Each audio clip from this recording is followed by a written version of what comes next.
Hello everybody and welcome to the Gryphons Lair Pitch Competitions Award Ceremony. My name is Dan Clapson. I'm a food writer based in Calgary and I'm really excited to be a part of this. It's going to be a really exciting show. But first, I want to get a major point out of the way. In the spirit of reconciliation, I want to acknowledge that I live and work and play in the traditional territories of the Blackfoot Confederacy, the Tsuut'ina, Iskia, Nakota Nations, the Métis Nation Region 3, and of course all of the people that make their homes in Treaty 7 region of southern Alberta. I know many of you are watching from the Guelph area, from all over the general area in Ontario. So I'd like each of you to take a moment to acknowledge the Mississauga of the Credit First Nation of the Anishinaabe peoples whose traditional territory the University of Guelph campus resides on. We also have a lot of online guests from across Canada as well as America. So if you are a settler like I am, I think it's important to recognize that. So please share on the side chat where you are residing if it's a traditional territory. And last but not least, if you are outside of North America, we'd love to hear where you're from as well. All right, so on to the show. I think we all know why we're here. It's no surprise that this is being, again, viewed by people around the world who are interested in the next big thing in agri-food. So Ontario's agri-food sector is huge. It's a $37 billion industry that employs 800,000 people a year, which is crazy. So on top of that, they have a lot of competition around the world, and Gryphons Lair is one way where we encourage the growth of people in the innovation sector. We have a lot of fun stuff happening today. We have special guests, Dr. Charlotte Yates, the president of University of Guelph, as well as the Minister of Agriculture and Rural Affairs, Honorable Ernie Hardeman. Later, I will also chat with Dr. Malcolm Campbell, the Vice President of Research, as well as the international panel of judges who helped award the $10,000 prize. So throughout the event, of course, you can follow in the chat and you can also follow along the action on Twitter. Make sure if you're posting on social media to use the hashtag #created@Guelph. Be sure to use the chat with everyone that's involved. And if you have any technical trouble, please visit the help desk. So without any further ado, I would welcome Dr. Charlotte Yates to the screen, the president of the University of Guelph. Thank you so much for that lovely introduction. And thank you everyone for attending this event. It is an exciting event, and it is one of the signature events of the University of Guelph, celebrating the importance of food in Ontario, in Canada, and the importance of food and agriculture at the University of Guelph. So on behalf of the University of Guelph community, thank you, welcome, and welcome to the Gryphons Lair competition finale, a celebration of research, excellence, and creativity. I would like to extend a very warm welcome to the Honourable Ernie Hardeman, Minister of Agriculture, Food and Rural Affairs, as well as the OMAFRA Deputy Minister, John Kelly. Thank you both for joining us. It's wonderful to have you here and also for your ongoing commitment to the work we do at the University of Guelph. Since 2014, Gryphons Lair has helped University of Guelph researchers take commercially promising technologies and turn them into practical innovations adopted by industry. This is what we call turning knowledge into action. Beyond launching successful products and companies, the Gryphons Lair program fosters and grows a culture of ingenuity and innovation at both the university and in our communities. It lies at the heart of commercialization of our ideas. The program also supports members of our research community in translating their academic insights into meaningful social and commercial impacts. Indeed, this work exemplifies the Universities of Guelph's mission to improve life. In the past 7 years, Gryphons Lair has awarded more than 75 grants worth a total of $4 million. These investments have enabled researchers and industry partners to assess the commercial potential of new innovations and to minimize the risk of new technologies. Through the university's Research Innovation Office, Gryphons Lair offers startups and businesses intensive coaching and mentorship, including an opportunity to participate in today's event. All of this is possible because of the university's long-standing partnership with the Ontario Ministry of Agriculture, Food and Rural Affairs, the Ontario Agri-Food Innovation Alliance. The Alliance leverages the University of Guelph's agri-food research excellence and fuels innovation and economic development, contributing to a globally competitive agri-food sector in Ontario and ultimately across Canada. With that said, I look forward to learning more about each of the 5 pitches today and how these ideas will contribute to growing the provincial agriculture and food sector.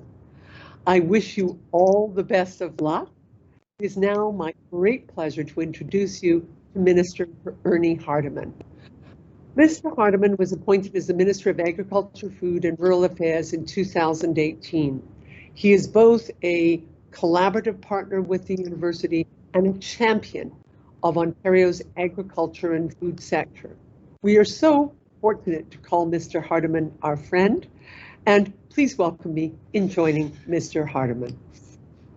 Well, thank you very much, Madam President, and it is indeed a privilege to be here today to be part of this celebration. It's my pleasure to be here with you today for the Griffin Lair Innovation Showcase and Pitch Competition. The Griffin Lair Showcase has commercialized more than 70 projects and included 60 industry partners since it started in 2014. From those 70 projects, many businesses have gotten off the ground, created jobs, and contributed so much to Ontario's agri-food system. Many more businesses increased their productivity and prosperity. People's lives have been changed by the research projects that come from this competition. That's why I want to congratulate all the innovators who are competing today. I also want to thank all of you for being creative thinkers and for researching innovative solutions to improve the health of humans, plants, animals, and our environment.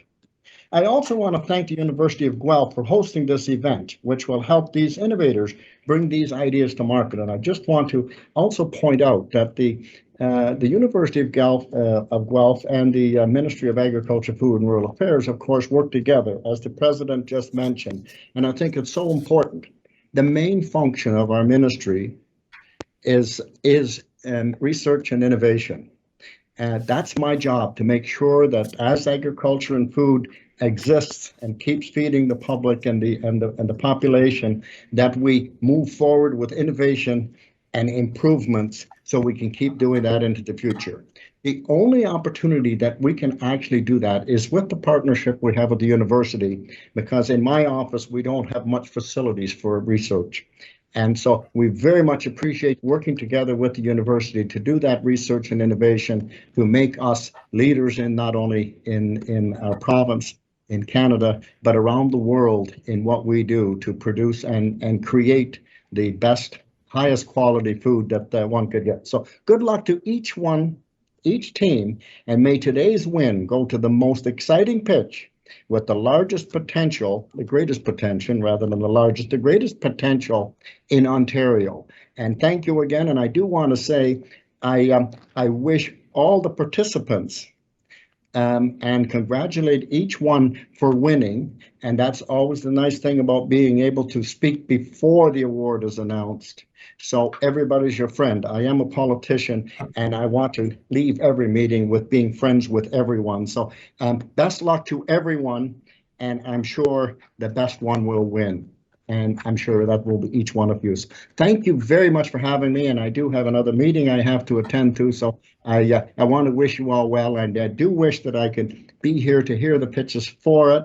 Having said that, I understand that it's going to be taped and it will be forwarded, and I will be making sure that I find out what was going on in this competition and move forward from there. So thank you again, Madam President, for having me here, and the University of Guelph for putting this on.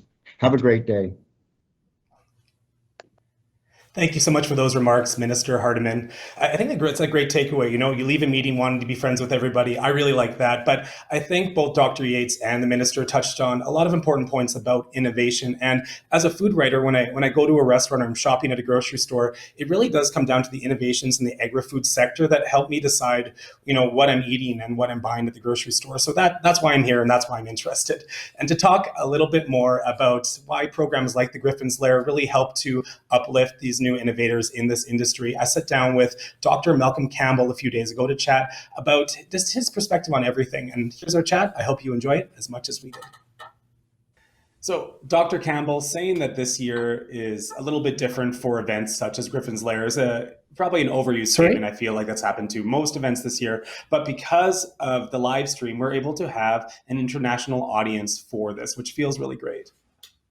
It truly does, Dan, and it's great to be here with you. First of all, and just say that, and to say, great to have that international audience with us here today. And I want to make sure that on behalf of University of Guelph, I want to welcome that international audience, and of course, crucially, our Griffin's Lair teams and the judges here today that are going to make for this fantastic event.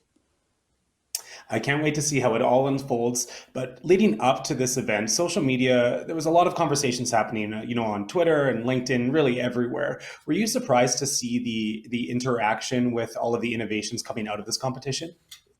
Yeah, the interaction through social media has been a really interesting component of Griffin's Lair over the course of the last 2 years. We were really quite surprised last year when Griffin's Lair trended in Canada in Twitter. And clearly this dialogue has continued apace over the course of the last year, building to, I'll call it a fever pitch where we're at right now, which is entirely appropriate. We'll go from a fever pitch to a pitch competition. And one thing that I didn't realize was just how much academic research does impact the everyday Canadian. I'm from Saskatchewan originally, and I know that the University of Saskatchewan does a lot of agricultural research and whatnot. And U of Guelph does some amazing work in all aspects of agri-food. So can you talk a bit about how these projects, innovations, and just research in general can sort of trickle down into providing economic impacts to everyday life? It's a really important question, Dan, and one that we really take to heart here at University of Guelph. We're, different from some universities in that for us, the really important aspect of what it is that we do in our research is the way that we make it come alive in everyday people's lives, in many ways to fulfill our institutional ambition to improve life.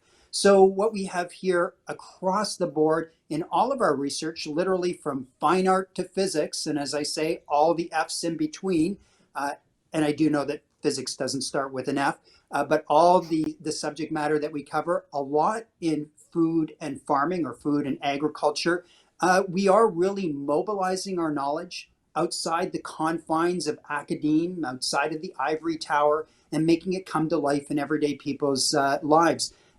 What we do in the agriculture and food space as Canada's Food University is really quite special. We're a world leader in agriculture and food research, and we take the discoveries from that research and use them to power, to fuel innovation, innovations in technology, in new ways of doing things, that powered by the 350 faculty members that operate in that particular space, find their way into everyday people's lives in everything from food products through to activities that take place in the farm to have better, more sustainable practices. So literally covering the entire spectrum. Oh, one thing, not to go on I don't want to go on too much of a tangent, but I'm a huge wine lover, specifically Canadian wine. And one thing that I love about University of Guelph is all of the research in the viticulture sector. And I think a lot of wine regions in Canada wouldn't be what they are without the work that's been done at the university. Exactly. I mean, one of the great things about being in the province of Ontario is that we have 200 different commodities that are produced here in the province that include, as you say, grapes for the viniculture industry. But of course, we also have field crops that I think people normally associate with the prairie provinces, and of course, a very robust livestock industry here in the province as well. And really what we're doing with our research at University of Guelph is providing sustaining support for those industries, not only so that they can thrive in very difficult times like the pandemic that we find themselves in, but really be major contributors to the prosperity of lives here in Ontario and frankly in Canada and the world over.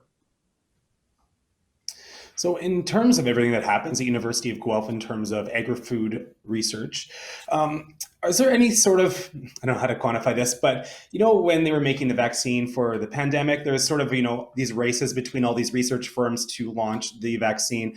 Is there a similar rat race of sorts for different agriculture food products and innovations? Like, are you competing with other universities to release certain things? Well, maybe not with the same impetus that we've had, and for good reason, to have effectively the race to create a vaccine, one very much for humanity in that particular instance. But I would say certainly all the time researchers are working to push back the frontiers of discovery to find new things. Whether that's a race or not, I'm not so sure. But there are two components to that. One is the discovery that is made serendipitously, that you use to generate something new and novel that's never been imaginable before. We call that innovation push.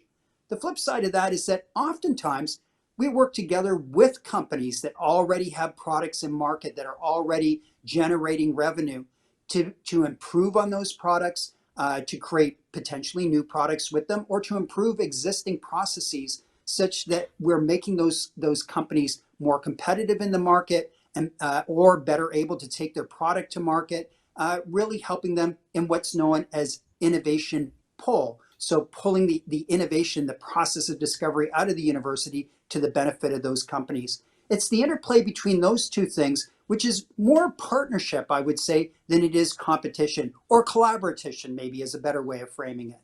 And I was talking about that notion of innovation push and innovation pull. Gryphon's Lair functions as at that interface between the research process of discovery and the mobilization of that knowledge into an innovation, a new technology, a new process that one can use in everyday existence.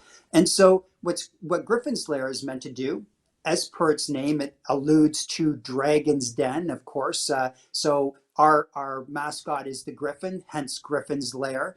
So what Gryphon's Lair does is it helps researchers take those discoveries and move them into that innovative sphere, to take an idea that they've had, create a new product or a new process out of it, and learn something about how to take that to market in a way that is going to be competitive in the marketplace. Well, I can't wait to see what comes out of this current competition with the wide array of innovations that we've seen. In addition to, I feel like we just scratched the surface about, I could talk to you forever, really. It's so fascinating. I love this kind of stuff. And a lot of people in my realm in the food media world don't often think about this side of things. And I find it really fascinating. So is there anything else you want to add before we wrap up? So thanks, Dan, so much for providing the opportunity to connect with you today. It's been a really enjoyable conversation, and be happy to talk together with you anytime. A couple things that I'd leave our audience with before we part ways today, and the first is make sure to stay tuned to the remainder of the Gryphon's Lair competition. We hope that you've enjoyed everything that you've seen so far today, but of course we have our People's Choice Award winners as well as our grand prize winner coming up. Make sure to pay attention to that. It's for sure to be an exciting outcome. And related to that, a heartfelt congratulations and kudos to all of our teams, irrespective of whether you're ultimately a prize winner or not. You're a prize winner as far as we're concerned, because you fulfilled our ambition at University of Guelph to improve life. And how have you done that? By taking your knowledge and mobilizing it in a way that is going to create innovations that make differences to people. Finally, audience members, thanks again for joining us today. It's been a delight to have you with us. We hope that you'll continue to connect with us at University of Guelph. A great place to do that is through the Research Innovation Office, especially if you're someone who is a potential industry partner. Thanks everyone for joining us today. And Dan, thanks very much for a great conversation. And right back at you. Thank you so much, Dr. Campbell.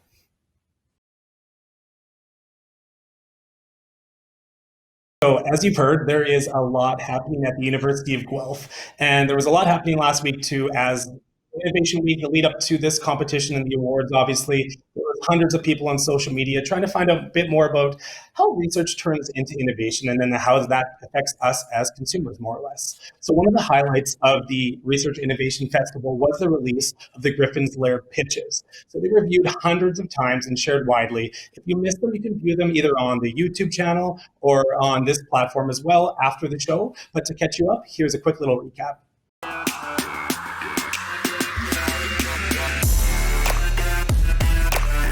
My name is Mohammad Radhabashi. I'm Matthew Hassani. I'm Matthew. Hello, I'm Peter Drent. My name is Sean Shaw. I'm a co-founder and COO of Digitrack Systems. Co-founder and CEO of OMAFRA. Co-founder and CEO of OB Veterinary Education. CEO and co-founder of Guelph Petrographic Imaging. I'm the founder and CEO of Biofirm Functional Foods. Are you launching both of these products at the same time? How will you convince actually the producers? Can you walk us through why the customer would find this appealing? What will it cost to produce each unit, and how much revenue do you expect? Why do people need this solution?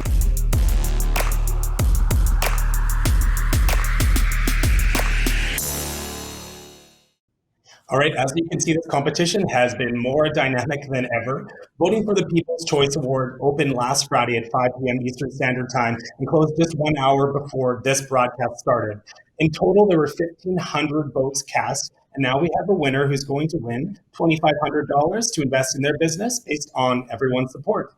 Previous People's Choice Award winners have shown that they can expand their companies and find true success in the international markets. The 2019 winner, Vitro, grew really quickly and was purchased by an international company. In 2020, Neophyto Functional Foods won people's confidence, and their company has been flourishing, and they're available through retail and e-commerce clients all across North America.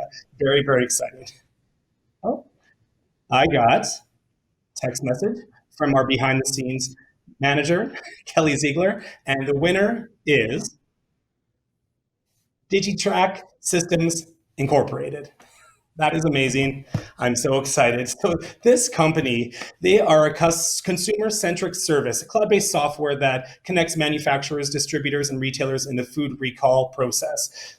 And apparently, you all love them as much as some of the judges did as well. So congratulations. Everyone will have an opportunity to congratulate this business and the team involved after the broadcast. So just hop on to our networking booth to tell them congratulations in person. But now it's time to meet our judges, the commercialization and startup experts who grilled our founders and decided on the final grand prize winning team. So let's run through the judges. I want to first introduce you to the Toronto-based serial entrepreneur and award-winning innovator, Gary Gandhi. From Alberta, we have Jim Harden, who is a senior investment manager of AVAC Group and the co-lead of Carrot. David Maz, the Hungary-based serial entrepreneur and angel investor who has started more than 10 successful companies. From Cornell University, Jen Smith, who is the program director of Grow NY Food and Egg Startup Program at the Center for Regional Economic Advancement. And last but not least, investment professional Suhas Narayan Sawin, who works at Lewis & Clark Agri-Food in St. Louis, Missouri, USA. So let's start with Jen. You're involved in creating Agri-Food Innovation Cluster in New York State and see a lot of startups in this space. So why were you inspired by the pitches you saw in this competition? Yeah, I was super inspired by the startup pitches that I saw. It was energizing to see a group of startups addressing the same kinds of constraints that impact growers and producers and consumers here in New York. And these founders are change agents, right? Looking to increase sustainability, customer satisfaction, resource analysis, food safety, and animal health through innovative technology, ultimately enhancing the top and bottom lines of the North American agri-food economy. So I was really glad to be a part. And Suhas, so you have an international lens on the investment world. Do you see global potential in these pitches that you saw in this competition? I know that there were many who applied, and the group that we met are the ones that qualified. And it's a remarkable group of people who are trying to change the world across a range of different opportunities. As Jen mentioned, I think the variety was great to see, just in terms of everything from packaging to food to animal agriculture and the impact that this is creating.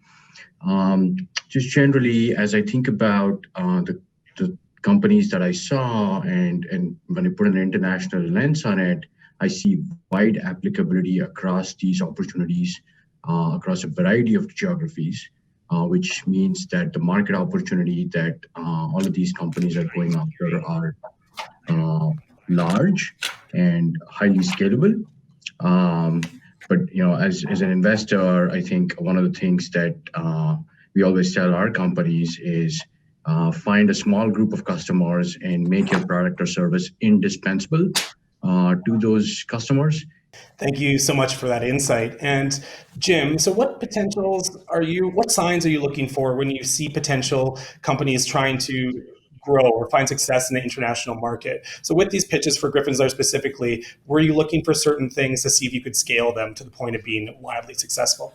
So first off, thanks ever so much for providing the opportunity to view these pitches. Overall, there was a lot of effort and professionalism put into them, and that was greatly appreciated. And so as to what we look for, as far as investment opportunities, so the first point is the identification of a market pain point.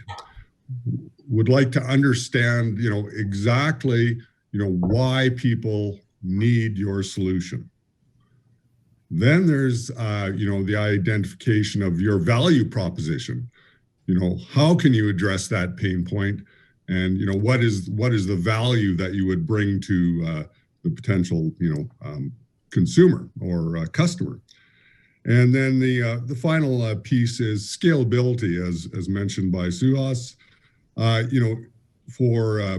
In order for an opportunity to really fit the venture capital model, it has to have the ability to scale top line revenues, at a rate which is over and above the capital requirements that are eventually, brought into the company. So it has to be able to, rapidly scale. And what tends to be a challenge for that model is large capital expenditures. Building plants and doing that sort of thing tends to be less scalable than, let's say, a software play where you can just iterate copies of the software.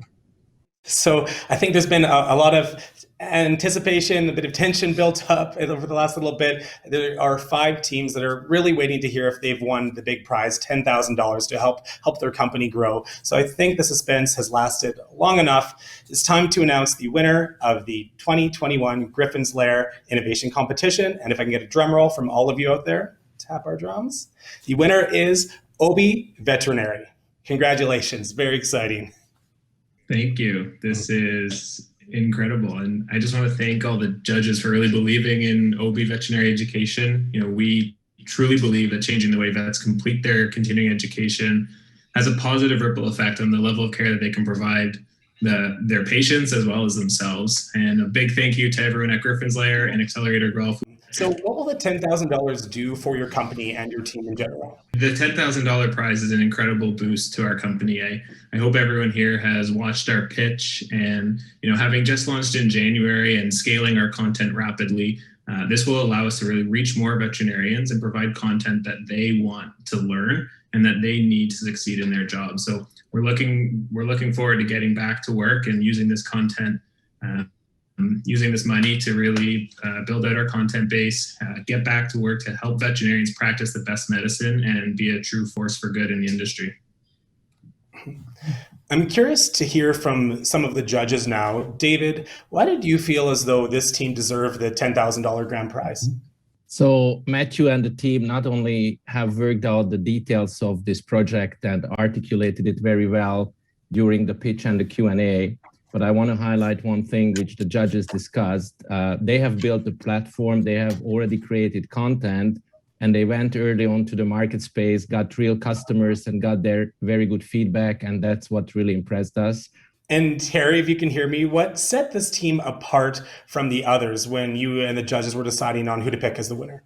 Yeah, well, first of all, not only did Matthew and the team did a great job putting together the details of their pitch, but they had actually thought through a lot of the fundamentals, including how they would run a pilot, how they would scale, not just their business model, but also their content strategy and how each of the different stakeholders fit into that paradigm.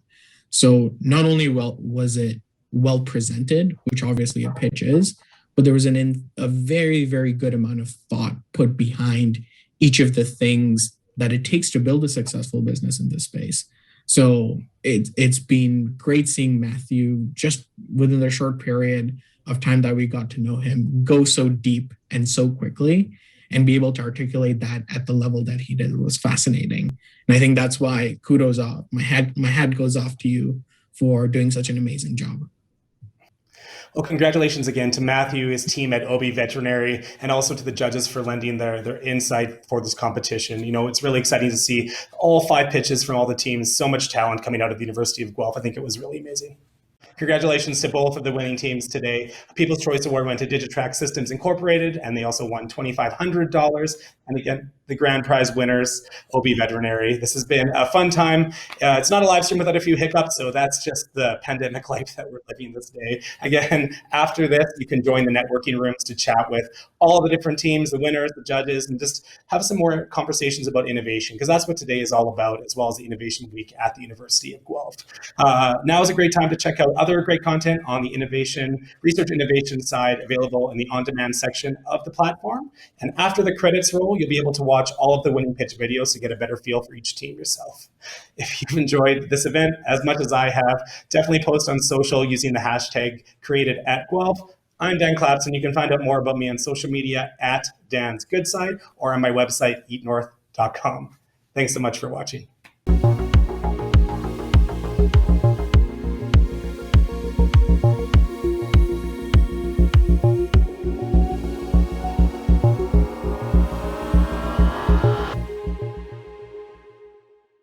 My name is Mohammad Radhabashi. I'm a co-founder and COO of Digitrack Systems, which focuses on implementing recall and tracking process in food and agriculture industries fast and efficient. We all know the product recall in different industries. However, recall process in food and agriculture industries is vital since a contaminated product imposes direct risk to the public health.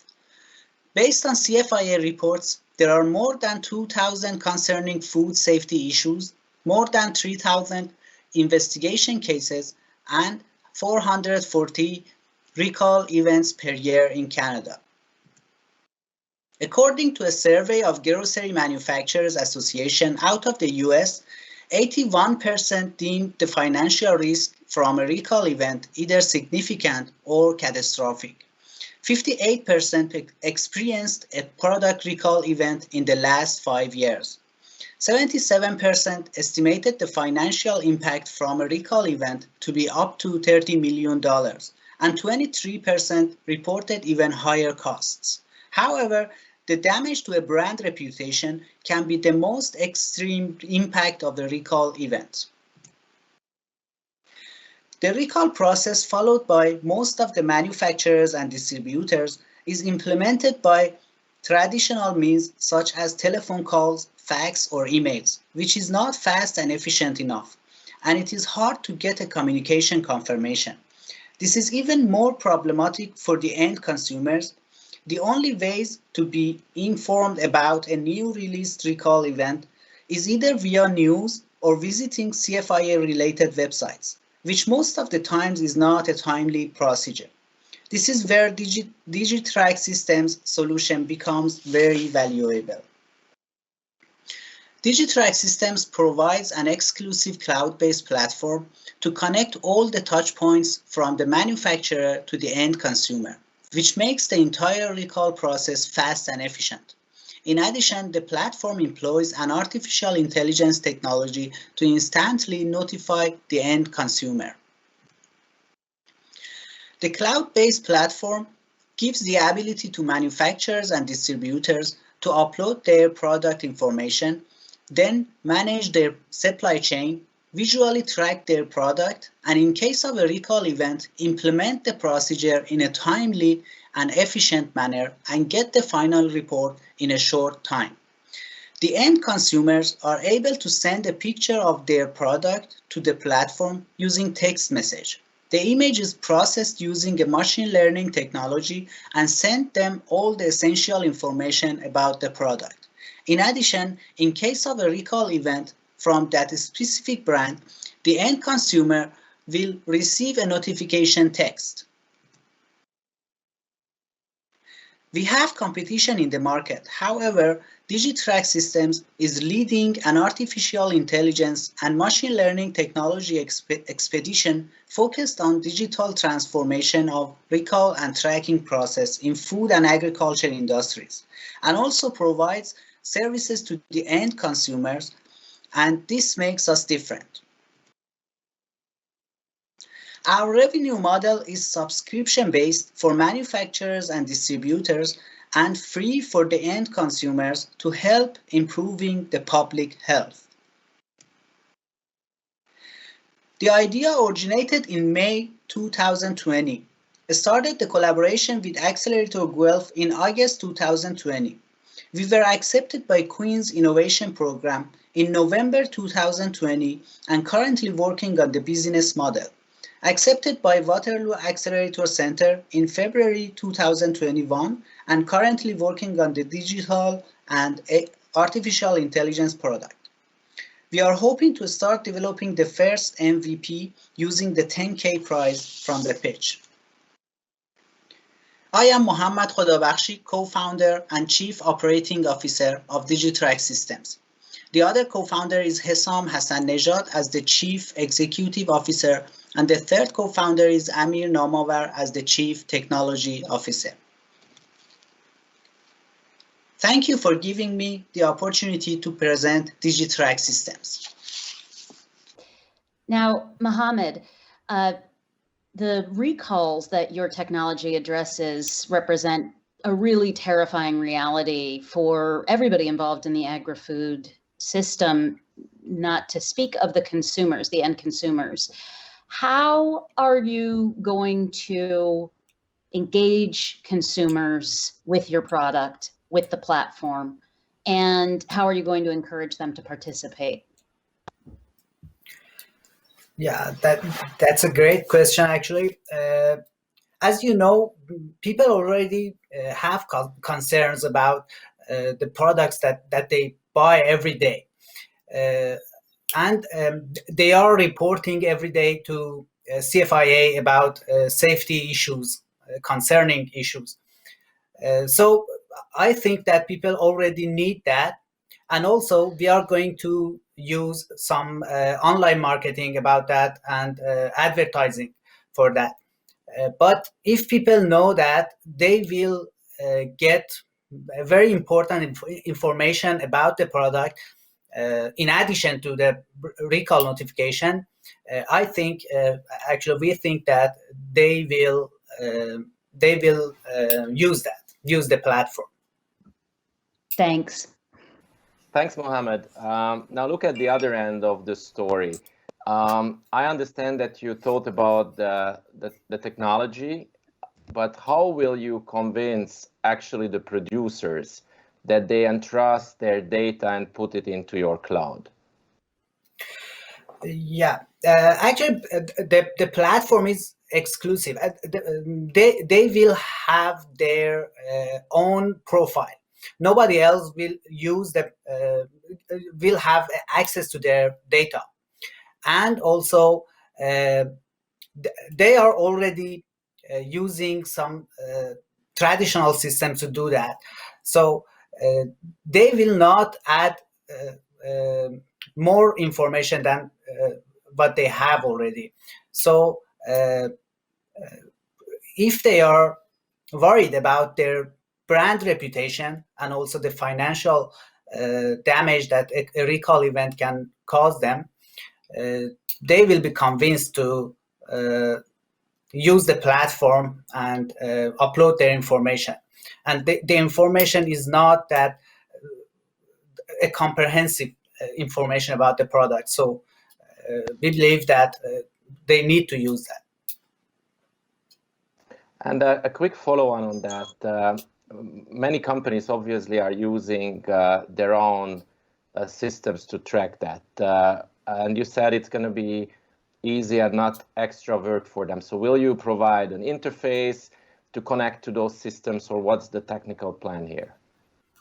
Yes, for the manufacturers and importers, it's an interface. Actually, they have a profile to upload their information. And the information that they upload is a simple file, such as an Excel file for daily production. And it's not a complicated process to upload that. And they will use that interface, that application actually, to track their product and also manage their recall process. This is from the manufacturer side. Okay, thanks, Mohammed. Hello, Mohammed. So thanks for the presentation. You have outlined your business model and explained that you see two user groups, the manufacturers and the producers, and then the end user, the consumers. What I didn't hear about was the retailers and where they would fit into your business model, seeing as they are actually will be largely responsible for implementing the recalls that are issued by the manufacturers. Yes, that's right. Actually, we included importers, but as you said, retailers and distributors are going to be potential customers for this platform. And all the services that we included in this platform are going to be useful for them as well. Actually, right now, some of them are using a similar platform to track their product and recall process. For example, Starbucks right now is using something like this.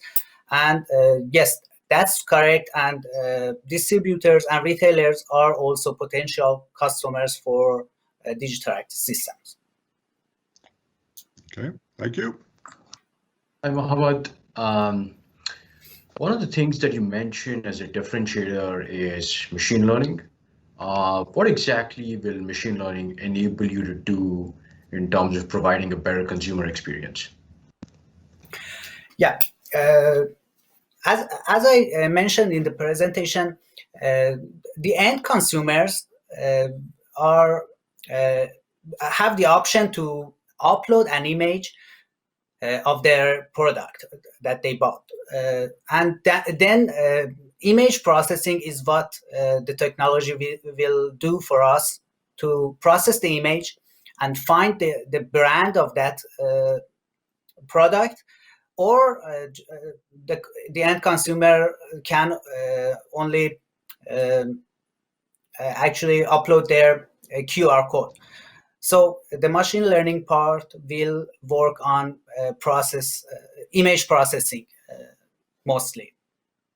Okay, great. Thank you.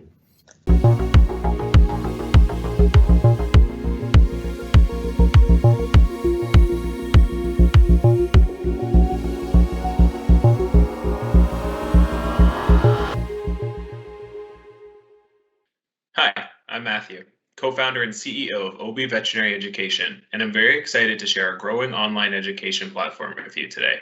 At its core, OB Veterinary Education is simple. We're building an improved veterinary continuing education platform. But our mission goes far beyond that. We're building this to create a better veterinary healthcare system.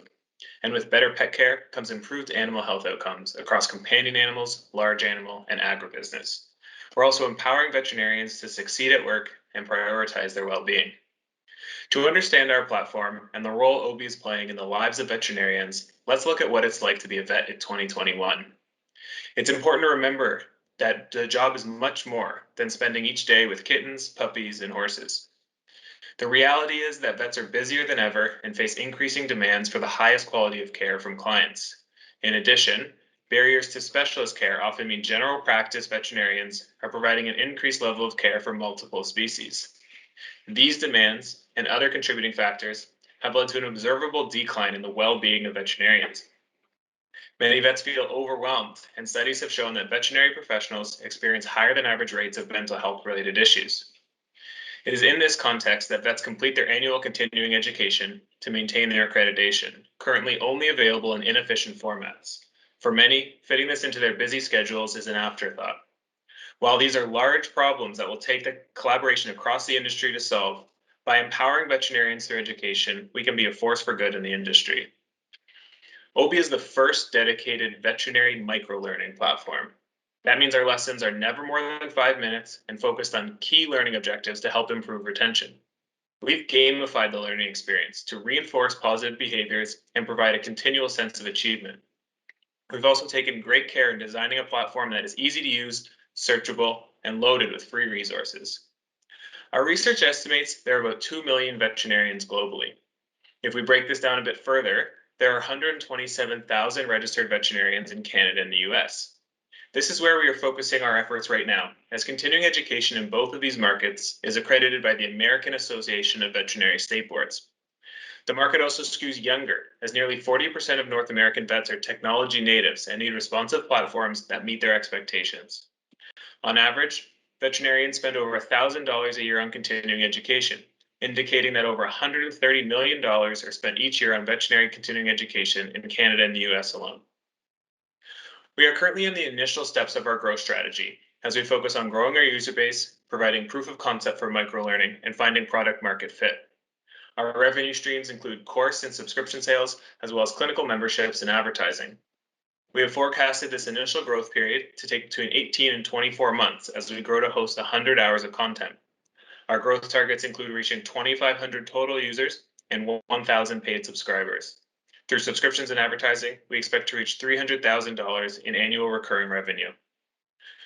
We launched OBI in January 2021 with free and paid radiology resources. By the end of the first quarter, we had acquired our first 75 users and have agreements in place to produce dentistry, surgery, and cardiology courses available exclusively on OBI. We are seeing strong weekly user growth and converted sales from our free user base. This suggests that there is a market for microlearning, and as we're able to add content and reach new vets, our revenue will continue to grow in correlation.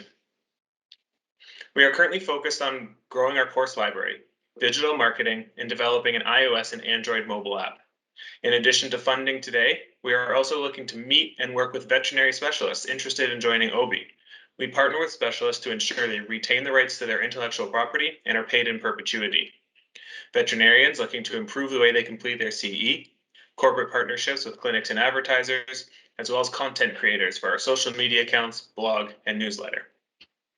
Our team consists of Dr. Ryan Appleby, a veterinary radiologist and professor at Ontario Veterinary College. Ryan oversees the direction of our educational content and leverages his connections in the industry. As CEO, I have led the development of our brand, platform, marketing, and business operations. And Bowie, our Chief Marketing Officer, who reminds us every day why pet healthcare is so important. OBI is differentiated in the market by leveraging microlearning, gamification, and prioritizing the accessibility of information. By improving the way veterinarians complete their continuing education, we are creating a better veterinary healthcare, improving animal health, and prioritizing veterinary well-being. Thank you for your time, and we look forward to answering any questions you may have. Hi, Matthew. Thank you for your presentation. It's great to see how you're thinking about the continuous education space, and really like what you're doing with OBI Vet. And as you think about just user adoption here and why somebody would use OBI Vet versus LinkedIn Learning or some of the other more commercially established platforms, can you walk us through why the customer would find this appealing? Absolutely. Our platform is designed specifically for veterinarians, and vets can access content that isn't available on those more commercially available ones, such as LinkedIn Learning or Coursera. The adoption that we are looking to achieve is actually converting some of those users away from established veterinary CE platforms by delivering the content in a different way through microlearning, through gamification, and ensuring that there's a easy accessibility to the information. Perfect, thank you. Hi, Matthew. When I heard your pitch, I immediately thought of things like Duolingo and Noom, those kind of microlearning environments. Question I have is, how do you intend to stay ahead of the content demand? What's your strategy for scaling content as you ramp up your customer acquisition? Yeah, I love that you mentioned Duolingo, as that really is the gold standard of micro-learning and gamification, and it's something that we've really looked to follow. In terms of the content, we are experiencing some scale-up challenges that are consistent with how we're viewing our user issue that we're trying to solve. Vets are very busy. They get home from a long day of work. They're not looking to record lectures and post them online. And so we are working directly with these providers to give them the materials they need to succeed. And that includes the technology infrastructure to actually record their lectures and have them posted on OBI, but also changing the way that they are compensated for their work. Typically right now, specialists are compensated per hour. The lecture or webinar goes up online and just lives online. For us, we make sure that the specialists retain the IP to their lecture, and then they are paid based on the course sales or certificate sales in perpetuity. So they do really become a partner for us, and we hope that this will allow us to differentiate ourselves among specialists who actually want to join the OB community. It's excellent insight. Thanks. So thanks, Matthew. I really like your solution, and it seems you have a clear strategy. I also quickly looked up the website. That looks really professional. And you mentioned you already have 75 something subscribers. And I'm really curious, what is the feedback from those first subscribers, and how often do they come back to use your platform? It's a great question. Thank you. We actually just sent out our first user experience survey. We're now nearing 100 users, and we thought this would be a good time to start to get some preliminary data. We are seeing that users start very strong with our platform on our free course. Many complete the free course, and where we need to start converting is to the paid courses. Of subscribers that have paid for their courses and their certificates, we are seeing strong conversion. Last month, one of our users completed both certificates that are available on OBI, and completed every lesson that we have. So we feel strong that the demand is there, and now we just need to keep up with the content, which I think goes back to the earlier question about how are we securing enough content to keep up with demand. Right, excellent, thank you. Hey Matthew, love your answer to your content question, and love the growth strategy you have outlined. On the point about your users, you mentioned conversion, and you want to go down this business model or freemium. Can you tell us more about how the conversion from free users to paying users will take place, and the trigger events associated with that, and what conversion you're expecting now and also in the future? Absolutely. The freemium model is important to our business model, and the reason is we want to provide as many free resources as possible to veterinarians, because this is life-saving information that we want accessible at their fingertips at any time. There is a subset of that information, of those certificates on our site that are RACE approved, and that is we've paid to have it approved, which then puts it behind a paywall. In terms of our conversion rates, our phase one goals are to have 2,500 users and convert 1,000 to those. 1,000 of those to full subscription users. This is an estimation based on our current conversion rates. We believe that it will scale a little bit higher as we're able to add more content that veterinarians want.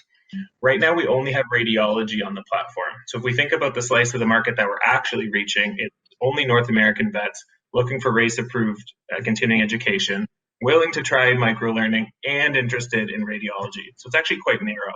As we get more specialties on board and we add more content, we think we can grow that market, charge more for our subscription, and convert more users. Great, those are very good points. Seems like you've thought this out, and yeah, very well answered. Thank you. Thanks, everyone.